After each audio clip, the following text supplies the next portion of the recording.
All right, welcome to the next installment of 5-Minute Tones with the Axe FX 3. Thank you guys so much for your feedback from the last one. It seemed like selecting IRs was a question that a lot of you guys had, and what my process is like for selecting IRs and how we could come up with a process for navigating the treacherous depths of the IR rabbit hole. I want to show you guys how I go about testing IRs in this video. So my setup is pretty simple. Just pick your favorite guitar. I'm going to go for a sort of like high gain crunch kind of thing in this video, but you can use this approach for just about any tone you like.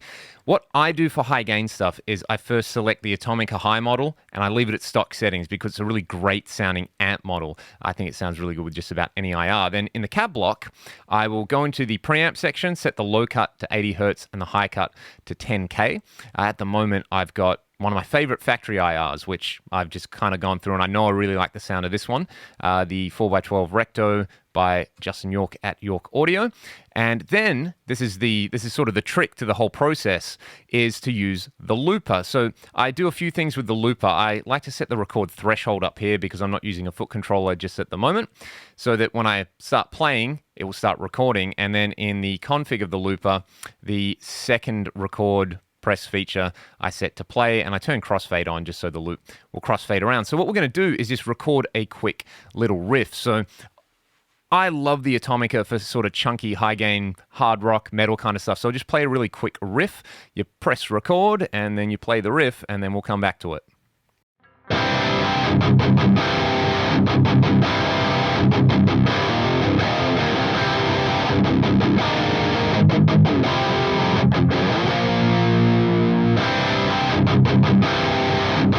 Okay, great. So I've got the riff recorded. What this does is it eliminates two things. One, the sort of thing where you're going to have inconsistencies in your playing, and two, the sound of the guitar strings that you hear at the same time as your sound coming back through your monitors. If you're playing really loud, you won't notice this, but most of the time when we're dialing in tones, especially in the studio or at home, you're getting the sound of the strings in there, which is which is going to have an impact on what you perceive the tone to be like. So once you've got this set up, this is what I do. I'm going to play the riff, and I set up the cab block where basically if you type in a random number here, say like, I don't know, 67, whatever that is, you can then use the up and down buttons on your keyboard to navigate through the cab. So you can literally just sit there pressing up until you hear something you like. And it's a really good practice to like close your eyes while you're doing this, because then that way you're using your ears and not your eyes to select the cab. So another thing you can do is if you know you like, say, 4x12 cabs with V30s,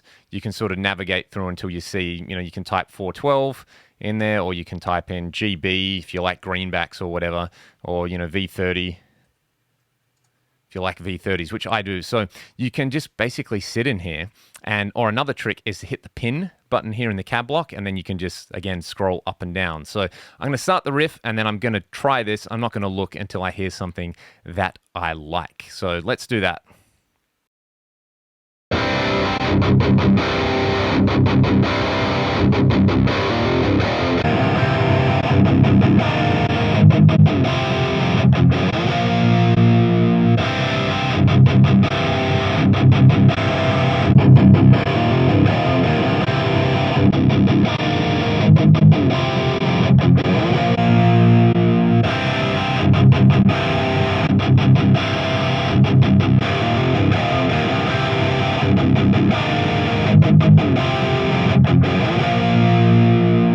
This one's pretty cool. It is 4x12 AXG with the 4047. So what I would do is in the picker, I would go through and I would right click this and I would assign a color, like pick whatever your favorite color is, say blue for me. So I'll make that cab a blue cab so that I remember, I basically am bookmarking it. Then I can repeat the process. I can just go through, say I start somewhere in like the 800s, and then I'll just scroll through until I hear one that I like. So let's do that.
So there's that whole process, and that's just for V30 cabs.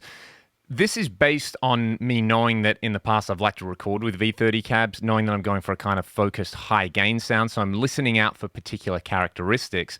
But you can essentially use this approach for anything. And it's cool because you're sort of removing the eyes bias and you're removing the hands bias from what you're listening to. And I mean, I don't even know what I bookmarked there. All right, a York Audio cab. That's not surprising because Justin's stuff sounds great.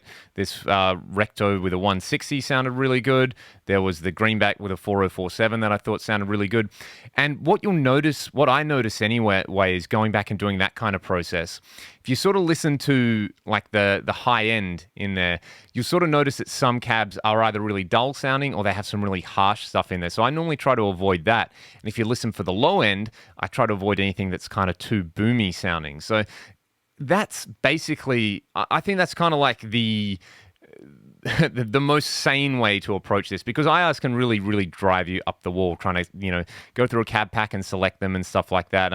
What I find is really good as well is if you've purchased a cab pack is to load it in, load all the IRs in, and then use this process to whittle down the ones you like. Because sometimes I always go, well, I know I like a 57 on the dust cap of my real cab, so I'll just use that with anything I like, and you kind of get stuck in this using one cab for everything kind of place. So yeah, that's my process for selecting IRs with the Axe FX3. Try it out, see if it helps you, and it kind of takes a lot of the guesswork out of it, and you'll be very surprised at some of the results that you get. So do that process, and it's you could do that and go through all the IRs and bookmark the ones you like, and then whittle them down further and further, and experiment and have some fun. And thank you guys so much for watching this video. I will see you all very soon. Cheers for watching.